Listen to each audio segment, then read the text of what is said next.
नमस्कार प्रणाम देवता। अरे ये खेसारी बाबू आई बैठी काहे दूरे दूरे रहतनी आई। भैया नइखन लौकत, कहीं गइल बने का हो?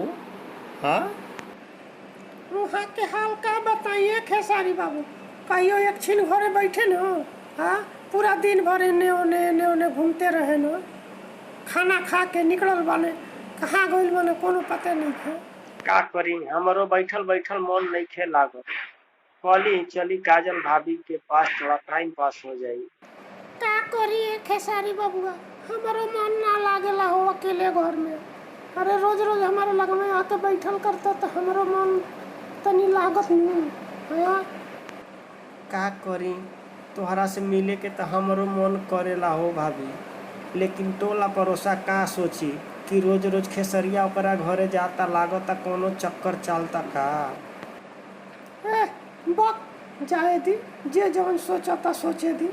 रौरे रोज रोज आई हमारे घरे और भैया के इहे चाल बा, एने ओने घूमे लो। हमरो मन नहीं खे लागत अकेले। रौरे रहत तो थोड़ा टाइम पास हो जाए हंसी मजाक करके।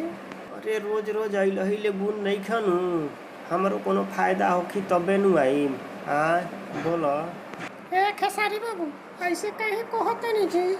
हाँ, रौरा खातिर तो हम बटले बानी। जे चाहे जवन चीज चाहे सब रउआ के मिली। काहे टेंशन ले ले बानी। ऐसे भी और भैया से तो कुछ होखेला ना, कुछ करबे ना करे ना। हाँ, हमारो मन ऐसे ही लागल रहेला। पक्का नु? हाँ, सही सही बताओ। रउआ के विश्वास नहीं थे लागत का? हाँ, ले ली हमारा गाल पे एगो चुम्मा ले ली, विश्वास हो जाई रउआ के।